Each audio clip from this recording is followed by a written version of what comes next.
Hello dear student, आप सभी का स्वागत है ज्ञान जीएस के ऑफिशियल यूट्यूब चैनल पर। तो जैसा कि आप सभी को पता है कि संवैधानिक ढांचे की क्लासों को हमने डिवाइड किया है और डिवाइड भी आपके चैप्टर वाइज तरीके से हमने किया है। ठीक है, तो आज हमारे क्लास नंबर 3 होने वाली है संवैधानिक ढांचे में। और वो क्लासें आपके लिए हमेशा के लिए बहुत ही जबरदस्त होने वाली हैं। ठीक है, जितना मुझसे आपके एमसीक्यू फॉर्मेट के अंतर्गत हो पा रहा है उतना मैं आपको बताने का प्रयास करता हूं। और उसमें देखिएगा कि हम कितनी क्लासों को यहाँ पर रीड कर चुके हैं। यानी कि पहली क्लास में हमने देखा था तो हमने 3 पॉइंटों को कंप्लीट देख लिया था। यानी कि जो हमारे 3 पॉइंट थे यहाँ से उनको हमने कंप्लीट देख लिया था। ठीक है, यानी कि ऐतिहासिक पृष्ठभूमि, संविधान का निर्माण और संविधान की प्रमुख विशेषताएं, ये आप पहली क्लास में हमने देखा था। कल हमने दूसरी क्लास पढ़ी थी और दूसरी क्लास में हमने इन चीजों को देखा था। यानी कि संविधान की प्रस्तावना और उसका क्षेत्र को हमने कंप्लीट यहां से देखा था। उसके बाद आज का जो टॉपिक है हमारा वो क्या है, आपकी नागरिकता है और आपके मूल अधिकार है। यानी कि इनको हम थर्ड क्लास में देखने वाले हैं। ये हमारी थर्ड क्लास होने वाली है आज की, यानी क्लास नंबर 3।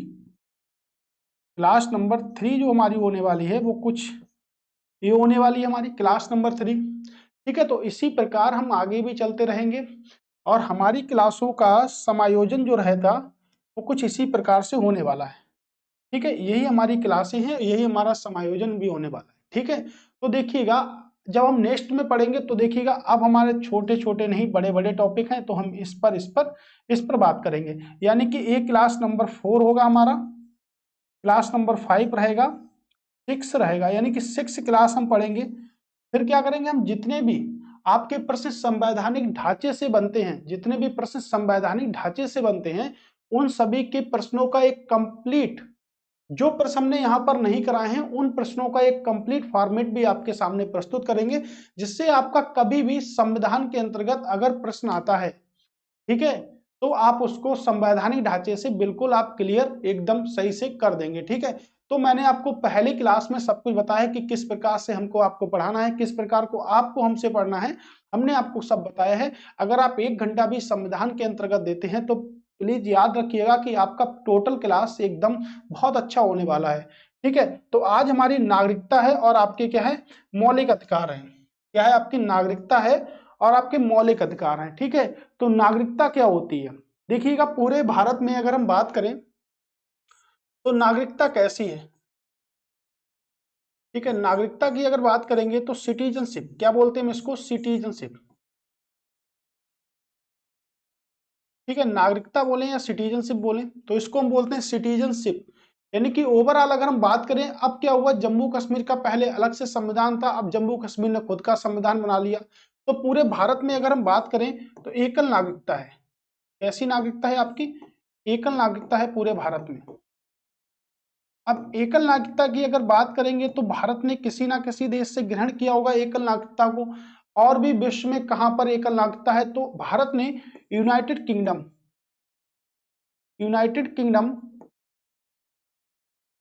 के संविधान से ग्रहण किया था। भारत ने यूनाइटेड किंगडम के संविधान से ग्रहण किया था। और भारत में यूनाइटेड किंगडम के संविधान को, यूनाइटेड किंगडम का संविधान इंग्लैंड का संविधान भी कहते हैं। हम इसे क्या कहते हैं, इंग्लैंड का संविधान भी कह सकते हैं, या हम कह सकते हैं ब्रिटेन का संविधान। तो देखिएगा ये संविधान जो है ना वो आपके आलिखित है। तो यूनाइटेड किंगडम का जो ओवरऑल जो संविधान है वो आलिखित है आपका। ठीक है, लेकिन भारत का विश्व का सबसे बड़ा संविधान है लिखित संविधान। और यूएसए का प्रथम संविधान है जो सबसे पहले लिखा गया था, जो कि लिखित संविधान की श्रेणी में आता है। और यूनाइटेड किंगडम का संविधान कैसा, आलिखित संविधान है यूनाइटेड किंगडम का आपके। ठीक है, तो यहां से जो हमने एकल नागरिकता को जो ग्रहण किया है वो कहां से ग्रहण किया है, तो वो आपके यूनाइटेड किंगडम, इंग्लैंड या ब्रिटेन से हमने ग्रहण किया है। तो नागरिकता की अगर बात करेंगे, सिटीजनशिप की बात करेंगे, ठीक है, एक तो होती है नागरिकता, एक पॉइंट हमारा होता है नागरिकता में, और एक होता है हमारा धर्म। नागरिकता क्या होती है, नागरिकता हमको मिली थी कब, जब भारत पाकिस्तान का विभाजन हुआ था। भारत और पाकिस्तान का विभाजन हुआ था तो व्यक्ति कौन भारत का नागरिक होगा, कौन पाकिस्तान का नागरिक होगा, ये सभी पर चर्चा की गई थी। और इन सभी पर चर्चा जो की गई थी तो 3-4 कंडीशनें बना दी थी। कि भाई ए कंडीशन जो रहेगी किस आर्टिकल के अंतर्गत रहेगी, कैसे कैसे आप पाकिस्तान में प्रवेश कर सकते हो, कैसे आप भारत में रह सकते हो, किनका जन्म भारत में हुआ हो, आपके मम्मी पापा का जन्म हुआ हो, क्या तारीख निश्चित की गई कि संविधान लागू होने के बाद कौन भारत में रहेगा, कौन भारत में नहीं रहेगा। इन सभी बातों पर चर्चा की गई थी नागरिकता से संबंधित। अभी हम इसलिए ये डिटेल थोड़ी सी पढ़ रहे हैं क्योंकि आगे जो क्वेश्चन आपके आएंगे वो इसी बेस पे आएंगे, जो अभी बातें हम आप लोगों के सामने प्रस्तुत करते हैं इन्हीं बातों पर आपके क्वेश्चन आने वाले हैं आगे। ठीक है, तो देखिएगा कि जो भी नागरिकता है हमारी, नागरिकता क्या होती है, व्यक्ति को प्रदान की जाती है। और धर्म क्या होता है, व्यक्ति का स्वरूप होता है। धर्म क्या होता है, धारण करने वाला। तो धारण करने वाला या धारण करने पर जो हमें स्वरूप प्राप्त होता है उसको हम क्या कहते हैं, धर्म कहते हैं। तो धारण करने पर हमको जो स्वरूप प्राप्त होगा उसको हम क्या कहेंगे, धर्म कहेंगे। और नागरिकता क्या होती है, नागरिकता किसी भी देश में रहने के बाद प्रदान की जा सकती है। जैसे कोई व्यक्ति भारत का नागरिक है, अब वो किसी अन्य देश में चला जाता है और वहां कई वर्षों तक रहता है, वहां की नागरिकता प्राप्त कर ली जाती है, तो वो भारत का नागरिक नहीं होगा। वो कहाँ का नागरिक होगा, उसको ग्रीन कार्ड मिल गया, वैलिड कार्ड उसको मिल गया, उसको वहां की आइडेंटिफिकेशन मिल गया, आइडेंटिटी मिल गई, तो वो क्या होगा, उस देश का क्या हो जाएगा, नागरिक आपके हो जाएगा।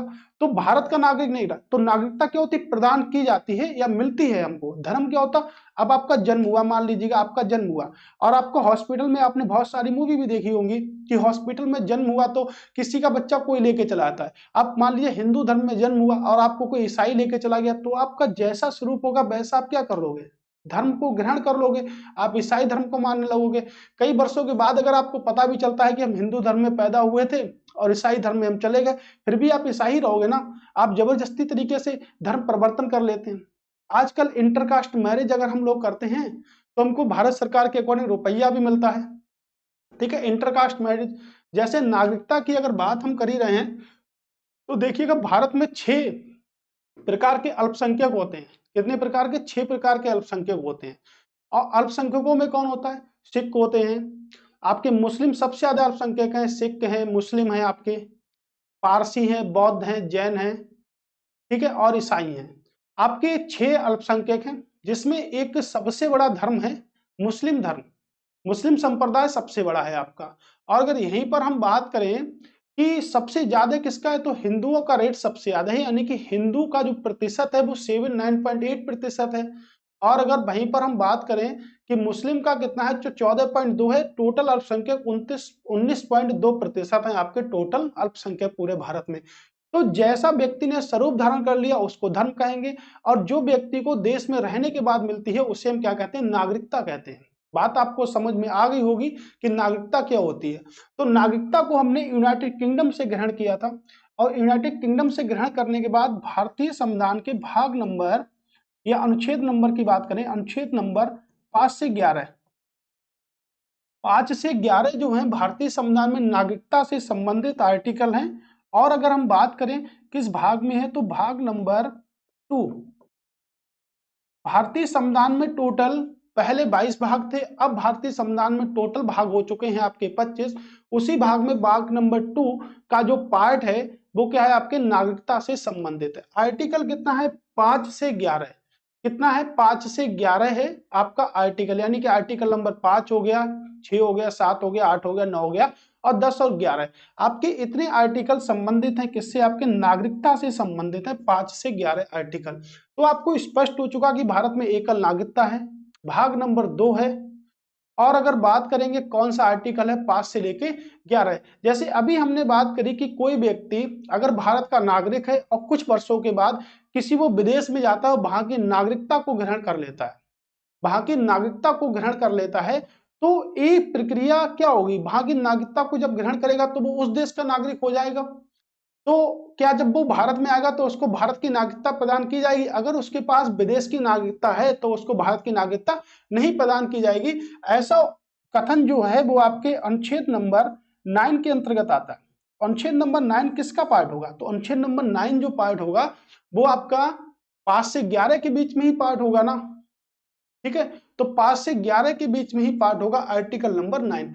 तो ऐसे ही हम धीरे धीरे क्वेश्चन के माध्यम से आर्टिकल को पढ़ते चलेंगे। जो मोस्ट इंपॉर्टेंट आंसर होंगे, जो प्रश्न होंगे, उनके बारे में चर्चा हम करेंगे और जो आपके पेपर में आने वाले हैं। ठीक है, तो देखिएगा, आपको देखिएगा संविधान के किस भाग में हमें नागरिकता से संबंधित भाग मिलते हैं। ठीक है, भाग नंबर 2। और अगर यहीं पर अगर हम बात करें कि किस प्रकार की नागरिकता होगी, जैसे जन्म हो गया आपका, ठीक है, वंशीकरण हो गया आपका, देशीकरण हो गया, इनसे क्या होगी, हमें नागरिकता मिलेगी। क्या मिलेगी, नागरिकता मिलेगी। सभी लोगों को पता है कि भारत की जो आजादी हुई थी वो हुई थी 15 अगस्त 1947 को भारत आजाद हुआ था। तो 15 अगस्त 1947 को भारत आजाद हुआ था, लेकिन भारत में जो संविधान लागू हुआ था, तो भारत के संविधान लागू होने के बाद से भारत में 3 कंडीशन हो गई। एक तो आप पूरी तरह से भारत के नागरिक बन जाओ, या माता पिता में से कोई एक व्यक्ति भारत में क्या हो, आया हो, या किसी का जन्म हुआ हो। तो ऐसे बहुत सारी कंडीशन बना दी गई हैं। 19 जुलाई 1948 से प्रभावी किया गया। ये सब कंडीशन आपके लिए बना दी गई थी। ठीक है, तो ये सब आपके सिर्फ समझने की चीजें हैं और ज्यादा इनसे प्रश्न आते नहीं। प्रश्न तो कुछ इसी टाइप के हमारे आते हैं और जिस टाइप के प्रश्न आपके आगे बनेंगे उस टाइप पर भी हम चर्चा करते रहेंगे। ठीक है, तो इसमें हमने देखा कि जो यूनाइटेड किंगडम है इससे बहुत सारी चीजें ली गई थी। जैसे राष्ट्रपति का पद भी हमने कहां से लिया, यूनाइटेड किंगडम से लिया। अब देखिएगा, भारत में राष्ट्रपति का पद भी होता है, कहां से लिया हमने, यूनाइटेड किंगडम। हम यूपीएससी का पेपर देते हैं तो आईएएस का पद कहां लिया, यूनाइटेड किंगडम से। संसदीय व्यवस्था भी कहां से ली हमने, यूनाइटेड किंगडम से ली। ठीक है, संसदीय व्यवस्था भी हमने यूनाइटेड किंगडम से ही ग्रहण की थी। तो ये सब चीजें जो हैं वो आपने कहां से ग्रहण करी, यूनाइटेड किंगडम से ग्रहण हमने की है। ठीक है, तो ये very very most important part है आपके नागरिकता से। ठीक है, ये नियम आप 9 याद रखिएगा। आगे हम इसकी डिटेल चर्चा भी करेंगे, हर अधिनियम की डिटेल चर्चा करेंगे, हर संशोधन की करेंगे, हर एक्ट की करेंगे, हर अनुच्छेद की डिटेल चर्चा करेंगे। सबके लिए सिलेबस तैयार है बिल्कुल। आप पहली बार संविधान को डिटेल पार्ट में पढ़ेंगे। ठीक है, और मेरा मानना यह है कि एक बहुत बड़ी क्लास ना होकर डेली रूटीन पर पढ़ाई करी जाए, यही मेरा कॉन्सेप्ट है, यही मैंने आपको सिखाया है कि हर तरह से मानने के बाद ऐसा ना हो कि नागरिकता का चैप्टर हम पढ़ ले लेकिन हमको कुछ भी ना आए। तो आप लोग डेली क्लास करने से पहले, क्लास पर आने से पहले आप लोग एक काम करिएगा कि पिछली क्लास का रिवीजन करके आइएगा, जिससे आपकी एक कम समय में एक अच्छी तैयारी हो सकती है। ठीक है, अब देखिएगा 1 जनवरी से आपको हिस्ट्री की भी क्लासें मिलने लगेंगी, डेली रूटीन पर हिस्ट्री की क्लासें भी मिलने लगेंगी।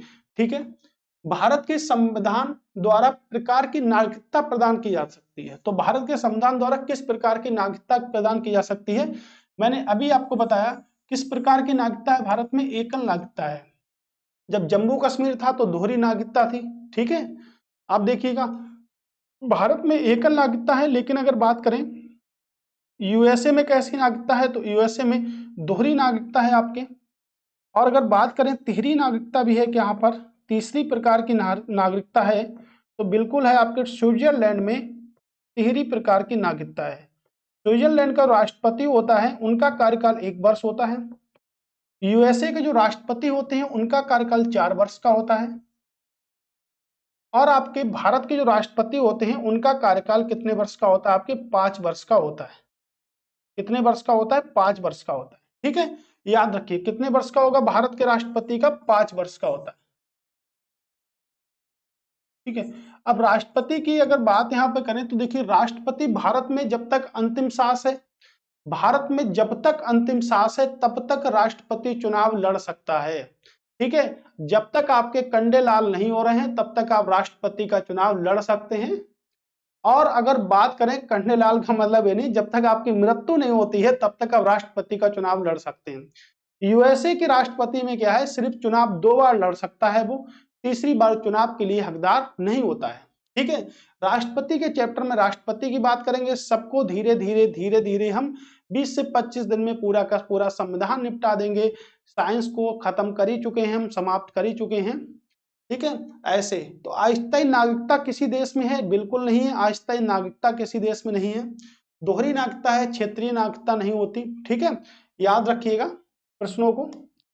अब देखिएगा कि भारत में एकल नागरिकता का सिद्धांत कहां से लिया गया है? तो भारत में एकल नागरिकता का सिद्धांत कहां से लिया गया है? आपके इंग्लैंड से लिया गया है। तो एकल नागरिकता जो है हमने कहां से ली है? आपके इंग्लैंड से ली है एकल नागरिकता को। ठीक है, नेक्स्ट प्रश्न देखिएगा, भारतीय संविधान का कौन सा अनुच्छेद नागरिकता से संबंधित है? बताइएगा, आप छोटी सी बात को समझते हुए कंप्लीट क्वेश्चन कर रहे हैं या नहीं कर रहे हैं। कौन सा है आपके? ठीक है, 5 से 11।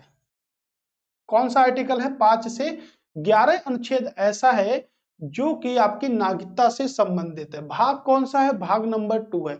अब देखिएगा, वो प्रश्न जो आपके पेपर में एक खतरनाक तरीके से पूछे जाते हैं, ठीक है, तो उन प्रश्नों की भी चर्चा करेंगे जो आपके खतरनाक तरीके से पूछे जाते हैं।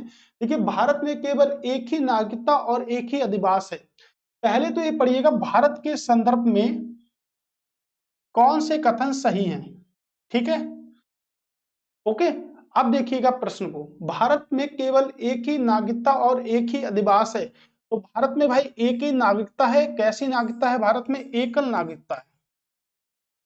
तो एकल सिटीजनशिप है, एकल नागरिकता है। ठीक है, भारत में जो व्यक्ति जन्म से नागरिक हो वही राष्ट्र अध्यक्ष बन सकता है। जो व्यक्ति जन्म से नागरिक हो केवल वही राष्ट्र अध्यक्ष बन सकता है। जिस विदेशी व्यक्ति को एक बार नागरिकता दी जा सकती है कि किसी भी परिस्थिति में इसे वंचित नहीं किया जा सकता है। निम्नलिखित में से कौन से कथन सही हैं? कौन से कथन सही हैं? देखिएगा, उपयुक्त कथन में से कौन से? किसी विदेशी व्यक्ति को एक बार नागरिकता दी गई हो तो किसी भी विशेष परिस्थिति में या किसी भी परिस्थिति में उसे वंचित नहीं किया सकता। वंचित किया जा सकता है, ऐसा नहीं है कि उसे वंचित नहीं किया जा सकता है।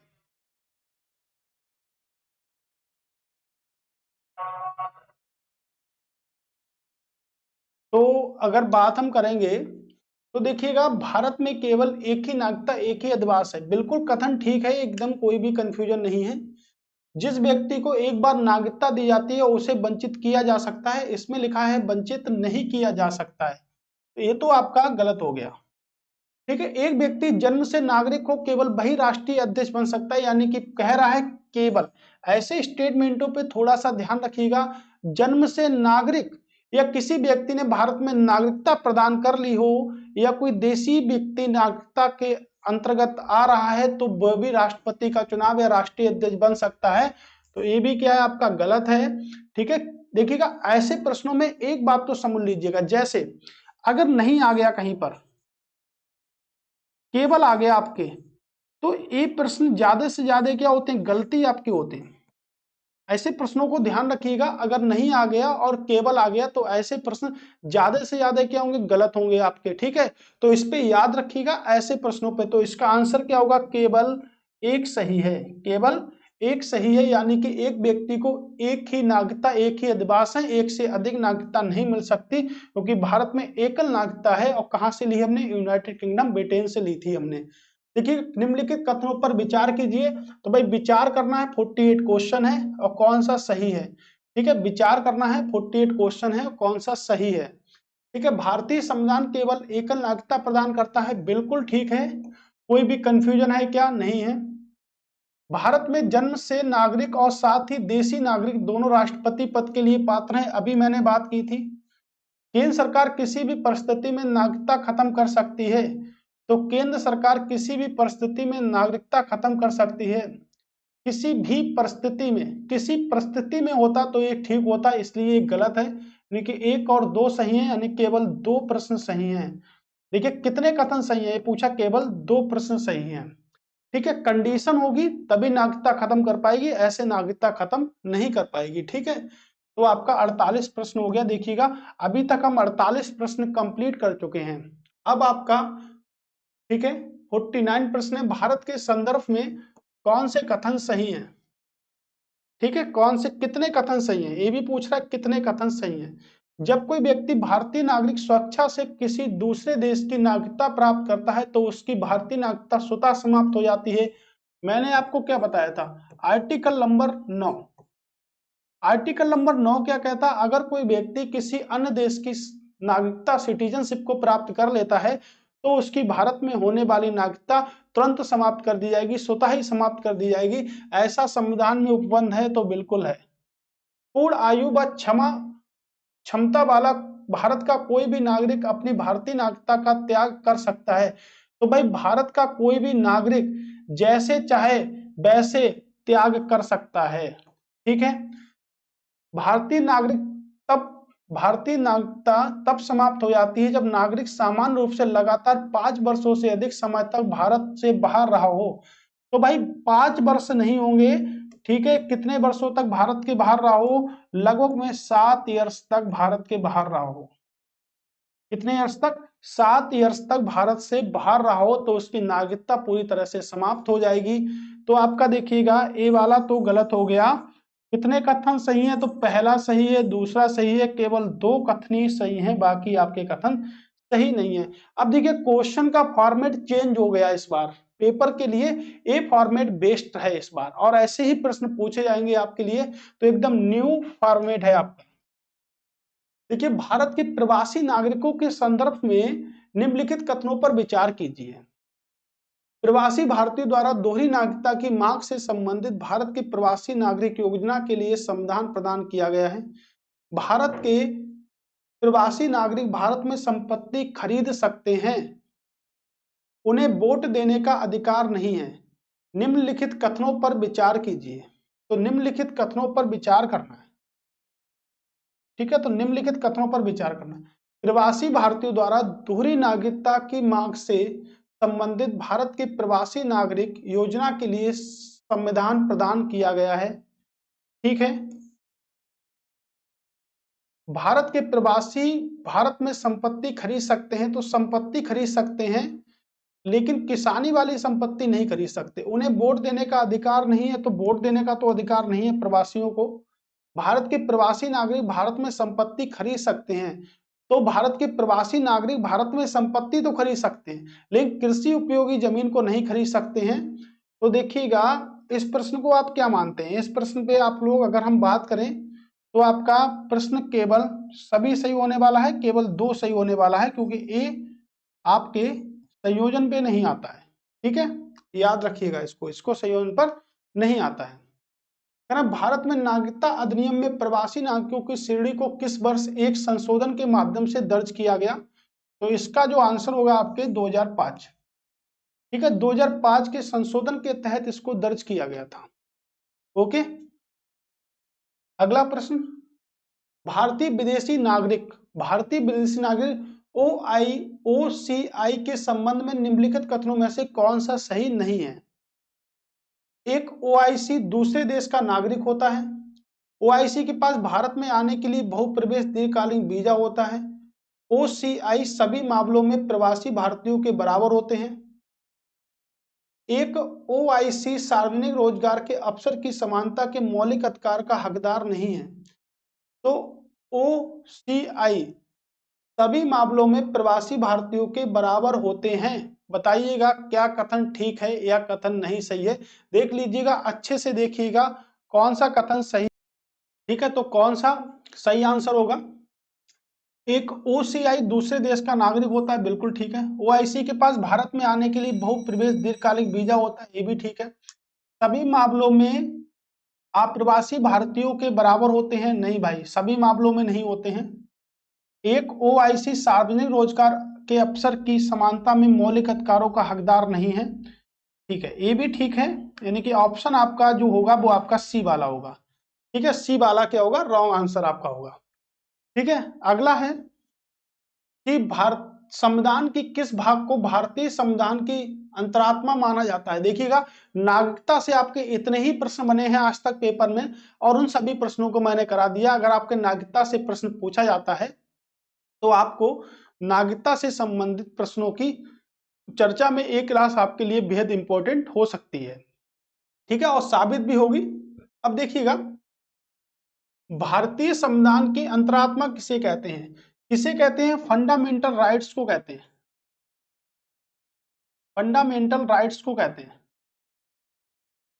यानी कि अगर हिंदी में बात करें तो किसको कहते हैं? मूल अधिकार या मौलिक अधिकार को कहते हैं। तो मौलिक अधिकार को अनुच्छेद 12 से 35 के अंतर्गत रखा गया है, 12 से 35 के अंतर्गत रखा गया है। और भारतीय संविधान के भाग नंबर 3 को कहते हैं। और भाग नंबर 3 को संविधान का मैग्ना कार्टा भी कहा जाता है, और इसी में आपके मौलिक अधिकार रखे गए हैं। क्या कहते हैं? संविधान का मैग्ना कार्टा कहते हैं, और इसी में आपके मौलिक अधिकार भी रखे गए हैं। ठीक है, इसमें आपके मौलिक अधिकार रखे गए। डीपीएसपी को भाग नंबर 4 में रखा गया है। अनुच्छेद की बात करेंगे तो आर्टिकल आपके 36 से 51 होगा। उसके बाद अगर मौलिक कर्तव्य की बात करेंगे तो अनुच्छेद 51A में रखा गया है। मौलिक अधिकार की बात करेंगे तो अनुच्छेद 12 से 35 में रखा गया है, जो कि हम बात कर ही चुके हैं। ठीक है, इन सभी की बातें तो यहां पर रखा गया है इनको मौलिक अधिकार को। अब प्रश्न ये बनता कहां से लिए गए? तो यूएसए से लिए गए, यानी कि यूनाइटेड स्टेट ऑफ अमेरिका से मौलिक अधिकारों को ग्रहण किया गया। प्रारंभ में मौलिक अधिकार 7 थे, लेकिन एक मौलिक अधिकार को घटा दिया गया। अब कितने मौलिक अधिकार हैं? अब ओवरऑल हमारे कुल मिलाकर मौलिक अधिकारों की संख्या कितनी है? 6 है। तो किसको हटा दिया गया था? संपत्ति के अधिकार को। तो राइट ऑफ प्रॉपर्टी यानी कि संपत्ति के अधिकार को मौलिक अधिकार की श्रेणी से हटा दिया गया। ठीक है, तो मौलिक अधिकार की श्रेणी से हटा दिया गया। पहले ये किस भाग में था? तो पहले अगर बात करेंगे, पहले किस भाग में था? अनुच्छेद 31A में आता था। 31A में आता था। तो संपत्ति के अधिकार को हटा दिया गया 44वें संविधान संशोधन 1978 के द्वारा। तो 44वें संविधान संशोधन 1978 के द्वारा संपत्ति के अधिकार को यहां से हटाकर अनुच्छेद 300A और भाग 12 में रखा गया। भाग 12 में रखा गया, यानी 300A और अनुच्छेद भाग 12 में रखा गया। और संपत्ति का अधिकार अब कैसा अधिकार है? तो हम कह सकते हैं संपत्ति का अधिकार अब कानूनी व विधिक अधिकार है। ठीक है, तो संपत्ति का अधिकार कानूनी व विधिक अधिकार है। ठीक है, याद रखिएगा कि संपत्ति के जब अगर हम बात करेंगे तो प्रारंभ में मौलिक जो अधिकार थे उनकी संख्या 7 थी, लेकिन संपत्ति के अधिकार को हटाकर कानूनी व विधिक अधिकार बना दिया गया 44वां संविधान संशोधन 1978 के द्वारा। और उसको हटाकर कहां रखा गया? अब भारतीय संविधान के भाग 12 अनुच्छेद नंबर 301 में रखा गया था। यही आपके सामने है।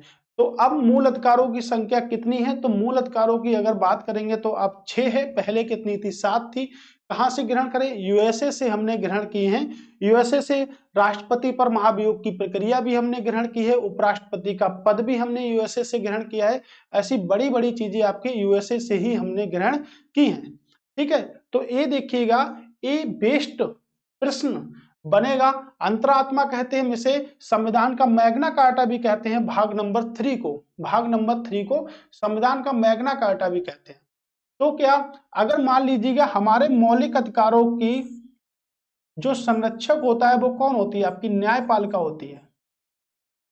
तो मौलिक अधिकारों का संरक्षक जो होता है वो कौन होता है? आपका न्यायपालिका होती है, यानी कि जुडिशरी हमारी होती है, जो कि भारतीय संविधान या सरकार के अंगों में तीसरा निकाय है। ठीक है, पहला विधायिका, दूसरी कार्यपालिका और तीसरी आपकी न्यायपालिका, यानी सरकार के अंगों में। अगर हम संरक्षक की बात करेंगे तो हमारी संरक्षक कौन है? जुडिशरी। जुडिशरी यानी कि भारतीय संविधान का तीसरा पिलर है। और भारतीय संविधान का 4th पिलर क्या है? मीडिया। अब मान लीजिए कि हमारे मौलिक अधिकारों का हनन हो रहा है। हमारे मौलिक अधिकारों का क्या हो रहा है? हनन हो रहा है। तो अगर मौलिक अधिकारों का अगर हनन होता है तो हमारे लिए 2 आर्टिकल है। एक आर्टिकल नंबर 32 और एक आर्टिकल नंबर 226। ठीक है, अगर हमारे मौलिक अधिकारों का संरक्षक, ठीक है, अगर हमारे मौलिक अधिकारों का संरक्षक कौन है? आपकी जुडिशरी है। जुडिशरी में 2 चीजें आती है, एक तो उच्चतम न्यायालय आता है, एक आपका उच्च न्यायालय आता है। तो जुडिशरी में 2 चीजें आपकी आती हैं, उच्चतम न्यायालय और उच्च न्यायालय। अब अगर हम बात करें कि हमको कहां जाना चाहिए, अगर आप रिट दायर करते हैं, रिट जो ली गई है वो कहां से आपके ली गई, ब्रिटेन से ली गई है। रिट विशेषाधिकार आपके ब्रिटेन से लिया गया। रिट का मतलब होता है आदेश देना। अगर आप रिट दायर करते हैं, ठीक है, तो आप अगर सुप्रीम कोर्ट में रिट दायर करते हैं, यानी कि भारत के सर्वोच्च न्यायालय में रिट दायर करते हैं, तो आप आर्टिकल नंबर 32 का प्रयोग करेंगे।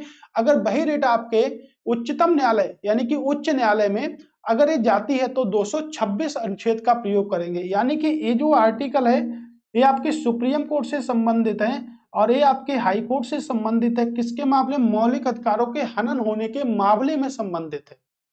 मौलिक अधिकारों के हनन होने के मामले में संबंधित है, राइट। तो मौलिक अधिकारों का हनन होगा तो हम अगर सुप्रीम कोर्ट जाएंगे, ठीक है, तो 32 का प्रयोग करेंगे। और अगर हम जाएंगे कहां पर, आपके हाई कोर्ट में जाएंगे, राज्य के हाई कोर्ट में जाएंगे तो 226 की बात करेंगे। अब मामला ये बनता है कि हमको जाना आखिर कहां चाहिए, हमको ज्यादा पावर कहां मिलती है। तो देखिएगा, सुप्रीम कोर्ट की ज्यादा पावर है मौलिक अधिकारों के संरक्षण में या हाई कोर्ट की ज्यादा पावर है। तो भाई आपको बता दें कि हाई कोर्ट की ज्यादा पावर है। तो आपका प्रश्न भी स्टेटमेंट लेवल बन सकता है कि सुप्रीम कोर्ट की तुलना में मौलिक अधिकारों के संरक्षक की शक्ति हाई कोर्ट में या उच्च न्यायालय में अधिक है। तो हाई कोर्ट की शक्ति ज्यादा है, सुप्रीम कोर्ट की शक्ति कम है, ठीक है। क्योंकि अनुच्छेद नंबर 32 को संवैधानिक उपचारों का सिद्धांत कहा जाता है। किसने कहा था, डॉक्टर बी.आर. अम्बेडकर ने अनुच्छेद 32 को संवैधानिक उपचारों का सिद्धांत कहा था। क्या कहा था, संवैधानिक उपचारों का सिद्धांत कहा था आर्टिकल नंबर 32 को, ठीक है। याद रखिएगा, इसमें 5 प्रकार की रिटें होती हैं। 5 प्रकार की रिटों की अगर बात करेंगे तो बंदी प्रत्यक्षीकरण होता है आपके, जिसमें कहा जाता है कि 24 घंटे के अंदर व्यक्ति को न्यायालय के समक्ष प्रस्तुत करना, ठीक है, किसी मजिस्ट्रेट के सामने प्रस्तुत करना। उसके बाद परमादेश होती है, अधिकार परीक्षा उत्प्रेषण आपकी होती है, ठीक है। ऐसी 5 रिटें आपकी होती हैं जो कि अनुच्छेद नंबर 32 का प्रयोग करके लगाई जाती हैं। उनके लिए एक सेपरेट वीडियो हम देखेंगे, एक सेपरेट क्लास को करेंगे उसके लिए, ठीक है। तो देखिएगा, 32 और 226 कहाँ प्रयोग होगी, 226 के पास ज्यादा पावर है, 32 के पास पावर कम है, ठीक है। तो यही हमारे हैं आपके मौलिक अधिकारों का संरक्षक का सिलेबस में आपके ज्यादा से ज्यादा मौलिक अधिकार हैं। कितने हैं, प्रारंभ में 7 थे लेकिन अब 6 हो गए हैं हमारे। तो इसका आंसर क्या होगा आपका, इसका आंसर होगा आपके मौलिक अधिकार। क्या आंसर होने वाला है इसका, मौलिक अधिकार इसका आंसर होने वाला है। कैसा रहा आपका मौलिक अधिकार का सेशन, आगे चलते हैं, अगले प्रश्न पर बात करेंगे। प्रश्न नेक्स्ट आपका क्या बोलेगा, प्रश्न कि भारतीय संविधान में मौलिक अधिकारों को कहां से लिया गया। चुटकियों में कर देंगे, कहां से लिया गया, अमेरिकी संविधान से लिया गया। किस संविधान से लिया गया, अमेरिकी संविधान से लिया गया। अभी तो पढ़ा था हमने, अमेरिकी संविधान से लिया गया। निम्नलिखित में से संविधान के किस अनुच्छेद में समानता के अधिकार का उल्लेख किया गया। देखिए क्या, मूल अधिकारों में मैंने आपको 6 बताए थे, कितने हैं, 6। समानता का जो अधिकार है वो आर्टिकल नंबर 14 से लेके 18 के अंतर्गत आता है। अगर अनुच्छेद नंबर 14 की बात करें तो समता का अधिकार आता है, यानी कि सभी में क्या है, समानता है, समता का अधिकार आता है, राइट टू इक्वलिटी। अगर अनुच्छेद नंबर 15 की बात करें तो देखिएगा, व्यक्ति किसी भी मूल का हो, किसी भी जाति का हो, ठीक है, किसी भी जाति का हो, किसी भी वंश का हो, आप भेदभाव नहीं कर सकते, ठीक है। आप किसी से ये नहीं कह सकते कि तुम उस जाति के हो, हम इस जाति के हैं, भेदभाव नहीं कर सकते। लोक नियोजन के विषय में भी समानता है आपकी, लोक नियोजन के विषय में भी समानता है। किसी से छुआछूत नहीं कर सकते, ठीक है, किसी से छुआछूत नहीं कर सकते, यानी कि अप्रस्तता है आपके, छुआछूत का अंत किया गया, ठीक है। जब छुआछूत का अंत किया गया तो आर्टिकल नंबर अगर बात करेंगे 18 की, तो उपाधियों का अंत किया गया। किसका अंत किया गया, उपाधियों का अंत किया गया, ठीक है। यहाँ पर उपाधियों का अंत हो गया। तो आपके ये जो आर्टिकल हैं ये आपके किससे संबंधित हैं, ये आर्टिकल जितने भी यहाँ पर लिखे गए हैं ये सब आर्टिकल आपके किससे संबंधित है, 14 से 18। तो आंसर क्या होगा, 14 से 18 आपका आंसर होगा, ठीक है। 14 से 18 आपका आंसर होगा, ठीक है। ध्यान रखिएगा इस बात का। आपके 19 की बात करेंगे 1922, तो स्वतंत्रता के अधिकार हैं आपके। किसके अधिकार है? स्वतंत्रता का अधिकार है। ठीक है, ये स्वतंत्रता के अधिकार है। और अगर बात करें बाल शोषण के विरुद्ध अधिकार है, बाल शोषण के विरुद्ध अधिकार या शोषण के विरुद्ध अधिकार है। ठीक है, ये धार्मिक से संबंधित क्या है? आपके अधिकार हैं। ठीक है, तो ये सब आपको पता ही होंगे। ओके, चलते हैं नेक्स्ट प्रश्न पे चलते हैं। समता के अधिकार के अंतर्गत कितने अधिकार आते हैं? तो देखिएगा, समता के अधिकार के अंतर्गत कितने अधिकार आते हैं? 1, 2, 3, 4 और 5 पढ़े थे। ऐसा भी प्रश्न पूछा जा सकता है। कितने अधिकार आते हैं आपके? 5 अधिकार आते हैं समता के अंतर्गत। ठीक है, कितने आएंगे? 5 अधिकार आएंगे। स्वतंत्रता के अधिकारों में सबसे प्रमुख अधिकार क्या है? स्वतंत्रता का अधिकार आपके आर्टिकल नंबर 19, आर्टिकल नंबर 19 में एक मौलिक कर्तव्य नहीं, मौलिक अधिकार है। ठीक है, जिसमें जीवन व व्यक्तिगत स्वतंत्रता सबसे प्रमुख है। जीवन व व्यक्तिगत स्वतंत्रता। उसके बाद हम कह सकते हैं प्रेस की स्वतंत्रता भी निहित है। प्रेस की स्वतंत्रता, भारतीय संविधान का चौथा पिलर क्या है? प्रेस की स्वतंत्रता। ठीक है, तो जीवन व व्यक्तिगत स्वतंत्रता है, हर व्यक्ति को जीवन व व्यक्तिगत स्वतंत्रता है आपके। ठीक है, हर व्यक्ति को प्रदान है। अगला प्रश्न है कि मौलिक अधिकारों के संदर्भ में विचार कीजिए। तो भाई मौलिक अधिकार यानी कि फंडामेंटल राइट्स में विचार करना है। 58 प्रश्न है, उनमें से कुछ केवल नागरिकों को दिए गए हैं। यह सभी विधायिका के मनमाने कानून के विरुद्ध उपलब्ध हैं। उनमें से कुछ निजी व्यक्तियों की कार्रवाई के विरुद्ध हैं। ये सभी अलंघनीय या पवित्र प्रकृति के होते हैं। याद रखिएगा, प्रश्न इंपॉर्टेंट है, बहुत ज्यादा है। तो क्या होगा इसका आंसर? ये देखिएगा, इनमें से कुछ केवल नागरिकों के लिए उपलब्ध हैं, तो बिल्कुल ठीक है। जैसे अनुच्छेद नंबर 15 की बात करेंगे, अनुच्छेद नंबर 16 की बात करेंगे, 19 की बात करेंगे, 29 की बात करेंगे और 30 की बात करेंगे। ठीक है, यानी कि अनुच्छेद नंबर 15 अभी हमने पता किसी जाति पर मूल भेदभाव नहीं लगेगा। अनुच्छेद नंबर 16 लोक नियोजन में समानता होगी। अनुच्छेद नंबर 29 और 19, ठीक है, अल्पसंख्यकों से संबंधित है। अनुच्छेद नंबर 30, ये सब आपके संबंधित हैं। लिख सकते हैं आप लोग, ये सिर्फ केवल नागरिकों के लिए उपलब्ध है, विदेशियों के लिए नहीं। किसके लिए उपलब्ध है? सिर्फ नागरिकों के लिए उपलब्ध है, विदेशियों के लिए नहीं। यानी कि 29 और 30 में अगर हम बात करें तो अल्पसंख्यकों के लिए विवरण है। इसका विवरण है, अल्पसंख्यकों के लिए है। अल्पसंख्यकों के हितों का संरक्षण, तो अल्पसंख्यकों के हितों का संरक्षण है। जैसे अल्पसंख्यक देखिएगा, मैंने आपको बताए हैं, जैसे मुस्लिम आपके अल्पसंख्यक हैं। मुस्लिम के बाद दूसरा सबसे बड़ा धर्म है आपका सिख, तीसरा है आपका ईसाई, ईसाई, फिर आपके पारसी आते हैं, जैन हो गया और आपका बौद्ध हो गया। अल्पसंख्यक की श्रेणी में जैन को 2014 में शामिल किया गया था, उससे पहले सिर्फ 5 थे पूरे भारत में। ठीक है, और ये आपके स्वतंत्रता का अधिकार है, ये स्वतंत्रता का अधिकार है जो सिर्फ भारतीयों को है, विदेशियों को नहीं है। 15 और 16 को स्टडी अभी हमने करी थी।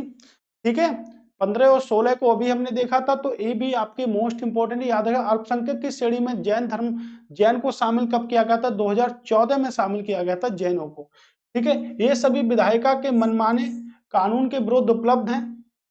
इनमें से कुछ निजी व्यक्तियों की कार्रवाई के विरुद्ध उपलब्ध हैं। बिल्कुल, ये सभी पवित्र प्रकृति के होते हैं। नहीं भैया, पवित्र प्रकृति के नहीं होते, स्थायी नहीं होते, यानी कि एक गलत हो गया। तो केवल 3 सही हैं, ऊपर के तीनों सही हैं आपके। ठीक है, इसका स्क्रीनशॉट ले सकते हैं, 3 ही सही हैं आपके। ठीक, अगला प्रश्न कि सरकार किसी भी नागरिक के साथ धर्म, नस्ल, जाति, लिंग या जन्म स्थान के आधार पर भेदभाव नहीं करेगी। ये कौन सा मौलिक अधिकार है? अभी हमने आपको बताया ये कौन सा मौलिक अधिकार है, समानता का मौलिक अधिकार है, अनुच्छेद नंबर 15, अनुच्छेद नंबर 15। ठीक है, ओके।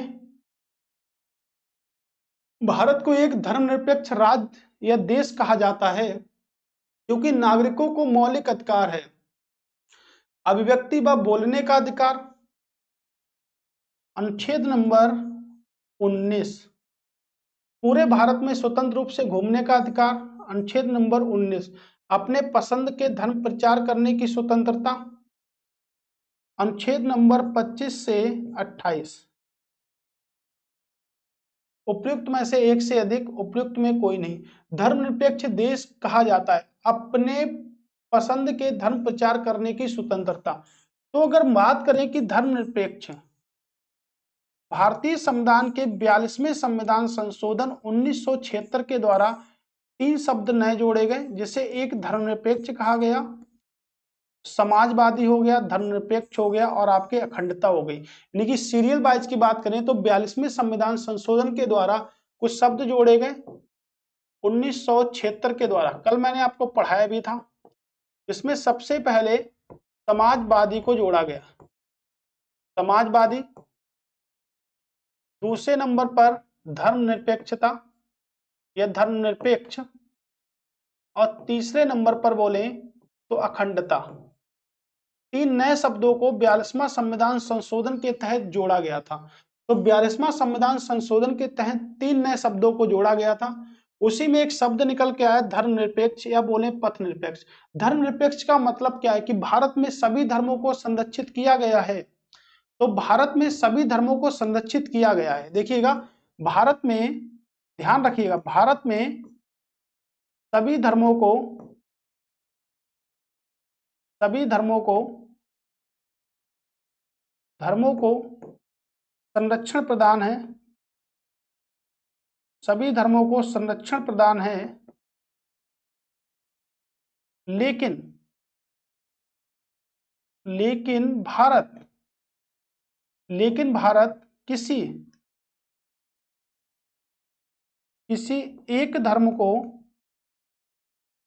किसी एक धर्म को मान्यता नहीं देता।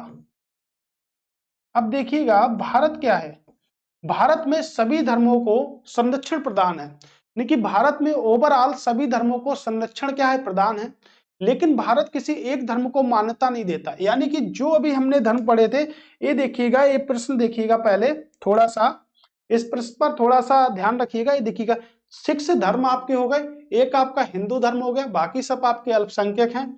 अब आप इस पे देखिएगा, तो भारत में सभी धर्मों को मान्यता है, भारत में सभी धर्मों को मान्यता है, लेकिन किसी एक धर्म को वो मान्यता प्रदान नहीं कर सकता कि भाई भारत में सिर्फ हिंदू ही रहेंगे, भारत में केवल अल्पसंख्यक लोग ही रहेंगे, ऐसा कोई धर्म नहीं है।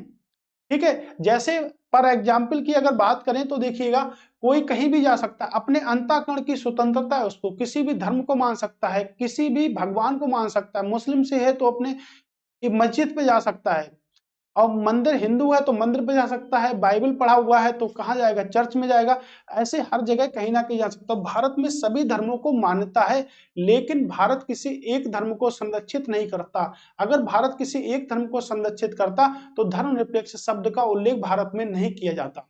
ठीक है, जैसे अगर हम बचपन में स्कूलों में पढ़े होंगे तो आपको पता है कि जैसे हिंदू धर्म का स्कूल है तो वो हिंदू धर्म की प्रार्थना कराते हैं, मुस्लिम धर्म का है तो वो वहां पर जो भी बोलते हैं मुस्लिम धर्म की प्रार्थना कराते हैं, सिख धर्म का है तो सिख कराएंगे, ईसाई का है ईसाई का कराएंगे।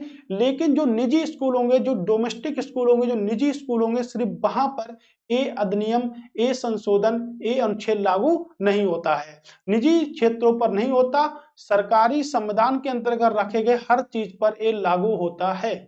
ठीक है, बात समझ गए।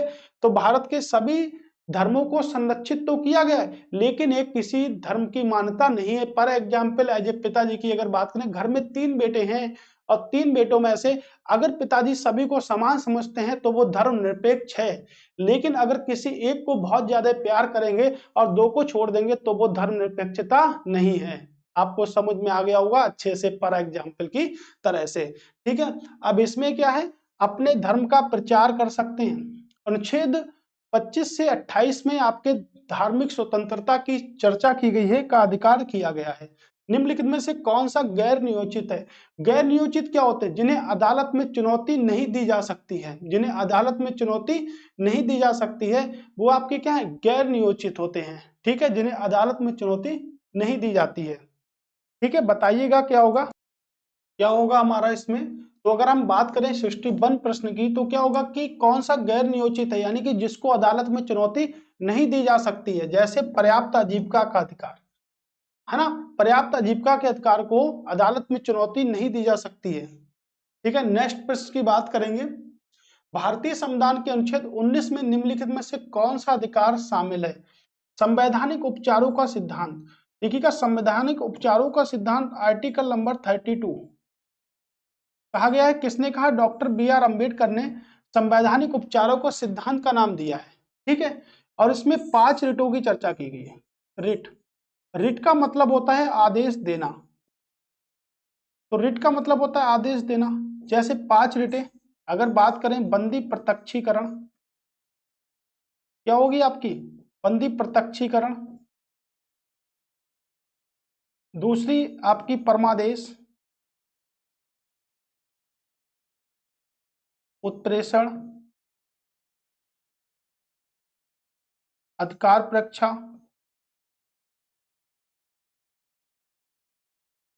ठीक है, आपकी 4 रिटें आपकी हो गई। ठीक है, अब 5वीं रेट कौन बताएगा? 5वीं रेट आप लोग बताएंगे क्या? ठीक है, तो आपको तो पता होगी, आप पहली बार नहीं पढ़ रहे होगे संविधान, आपको पता होगी। तो 5वीं रेट आप कमेंट्स बॉक्स में पहले बताइएगा। ठीक है, अनुच्छेद 32 को संवैधानिक उपचारों का सिद्धांत किसने कहा? Doctor B R. अम्बेडकर ने। डॉक्टर भीमराव अम्बेडकर ने संवैधानिक उपचारों का सिद्धांत कहा। ठीक है, आत्मा भी कहा संविधान की। शोषण के विरुद्ध अधिकार की अगर बात करेंगे तो आर्टिकल नंबर आपके 23 और 24 में आते हैं। शोषण के विरुद्ध अधिकार, वाक व अभिव्यक्ति की स्वतंत्रता का अधिकार 19 में आपके शामिल है। धार्मिक अधिकार की बात करेंगे तो अनुच्छेद 25 से 28 में आते हैं। किसमें आते हैं? 25 से 28 में आते हैं। आप अगर बता सकते हैं तो बताइएगा कि 5वीं रिट कौन सी होगी। ठीक है, जो 5वीं रिट होगी वो आपकी कौन सी होगी? ठीक है, आप इसको बताइएगा कि 5वीं रिट जो होगी वो कौन सी होगी। ठीक है, आगे बढ़ते हैं। ठीक है, भारतीय संविधान का अनुच्छेद 21A का अधिकार प्रदान करता है। ठीक है, 21A किसका अधिकार प्रदान करता है? ठीक है, नहीं पता आप लोगों को, चलिए कोई बात नहीं, बता देते हैं। तो हम कह सकते हैं प्रतिषेध। क्या होगी आपकी? प्रतिषेध होगी। ठीक है, क्या होगी आपकी? प्रतिषेध।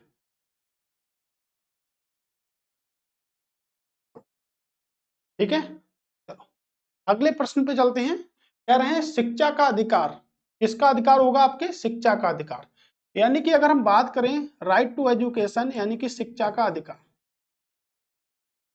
तो देखिएगा शिक्षा के अधिकार की अगर बात करें, राइट टू एजुकेशन, ठीक है, राइट है हमारा एजुकेशन का, राइट टू एजुकेशन। तो आपको पता है कि 6 से 14 वर्ष के बच्चों को, 6 से 14 वर्ष के बच्चों को निशुल्क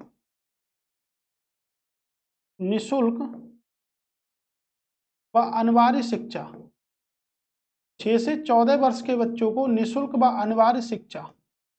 ठीक है, तो 6 से 14 वर्षों के बच्चों के लिए निशुल्क व अनिवार्य शिक्षा के लिए 86 संविधान संशोधन 2002, 86 संविधान संशोधन 2002 में क्या करा गया? एक तो आर्टिकल नंबर मौलिक अधिकार की श्रेणी में रखा गया 21A को, उसके बाद आर्टिकल नंबर 45 को रखा गया, ये भी आपके शिक्षा से रिलेट करता है, और आपका आर्टिकल नंबर 51A। तो जो आपका शिक्षा का अधिकार है, तो शिक्षा का अधिकार की अगर बात करेंगे तो आपके तीनों क्षेत्र में आता है। शिक्षा का अधिकार की अगर बात करेंगे तो आपके तीनों क्षेत्र में आता है, यानी कि अनुच्छेद नंबर 21A में आता है, अनुच्छेद नंबर 45 में आता है, और आपके मूल कर्तव्य में भी आ सकता है। तो मूल कर्तव्य में है आपके, यानी कि शिक्षा का अधिकार आपके directive principle of state policy है, राज्य के नीति निषेध तत्वों में भी है, डीपीएसपी में है, और आपके फंडामेंटल राइट्स में है। ठीक है, फंडामेंटल राइट्स में भी है। यानी कि शिक्षा का अधिकार एक वो अधिकार है जो तीनों श्रेणी के अंतर्गत आता है। भाग नंबर 3 में भी आता है, 4 में आता है, 4A में भी आपके शिक्षा का अधिकार आता है, नहीं मूल कर्तव्य। तो 89 संविधान संशोधन इसे पारित किया गया था 2009 में, और ये लागू किया गया 2010 से। ठीक है, RTE याद रखिएगा। तो पूछा अधिनियमित कब किया गया, 2010 से। ठीक है, तो 6 वर्ष से 14 वर्ष के लिए निःशुल्क व अनिवार्य शिक्षा जरूरी है। ठीक है, तो निःशुल्क व अनिवार्य शिक्षा जरूरी है। निम्नलिखित में से कौन 9 न्यायाधीशों की संवैधानिक पीठ का नेतृत्व किया जिसने निष्ठा के अधिकार को मौलिक अधिकार घोषित किया, जिसने निष्ठा के अधिकार को मौलिक अधिकार घोषित किया? तो राइट टू प्राइवेसी कह सकते हैं। निष्ठा का अधिकार क्या है? Right to privacy. निष्ठा का अधिकार है राइट टू प्राइवेसी। कब हुआ था? 24 अगस्त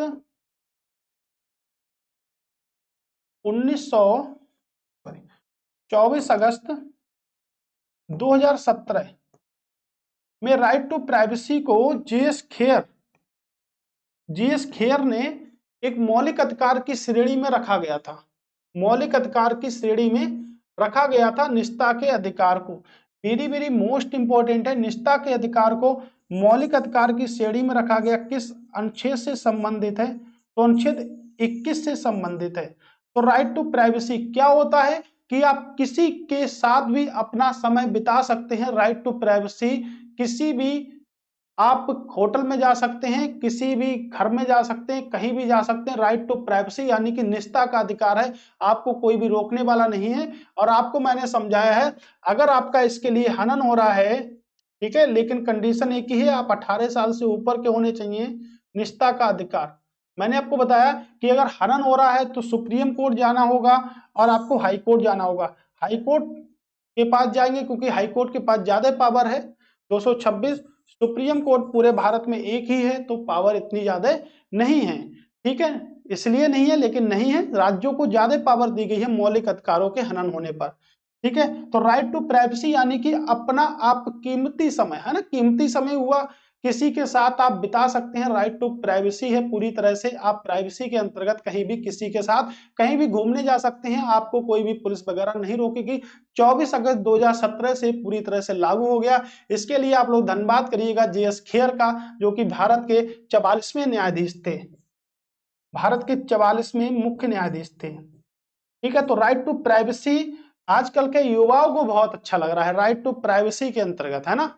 निम्नलिखित में से अनुच्छेदों में से कौन सा मौलिक अधिकारों के साथ असंगत कानूनों से संबंधित है? यानी कानून को भारतीय संविधान में विधि कहा गया है, और विधि दिवस हम मनाते हैं 26 नवंबर को।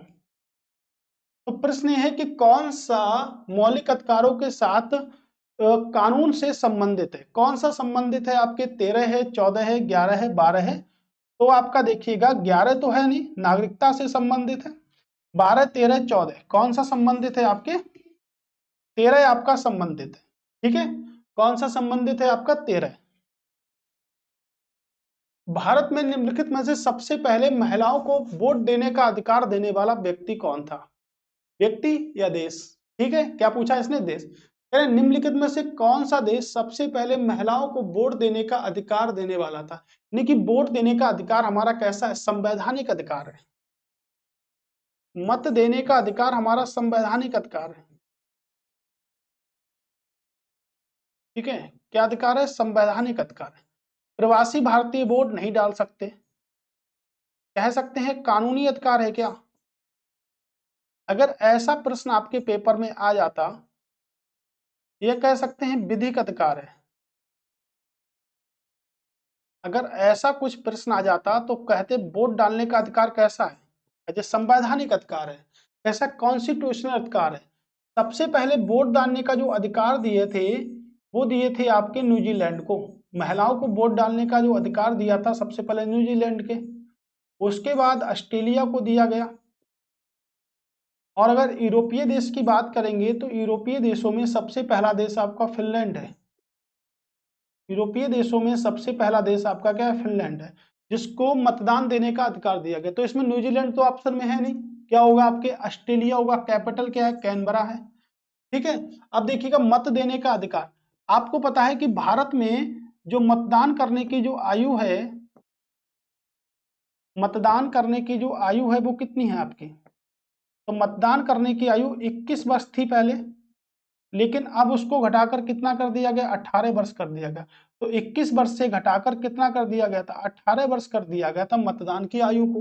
तो मतदान की आयु को 21 वर्ष से घटाकर 18 वर्ष कर दिया गया। किस संशोधन के तहत किया गया? 61 संविधान संशोधन, 61 संविधान संशोधन 1988, 61 संविधान संशोधन 1988 के तहत ये प्रावधान किया गया। कब किया गया? 1988 के तहत ये प्रावधान किया गया। ठीक है। तो याद रखिएगा कि जो मतदान करने की जो आयु है वो 21 वर्ष से घटाकर कितनी कर दी गई? 18 वर्ष कर दी गई है। तो मतदान की आयु 21 वर्ष से घटाकर आपके 18 वर्ष कर दी गई है। राइट। तो 21 वर्ष से आयु घटाकर कितनी कर दी गई? 18 वर्ष कर दी गई है।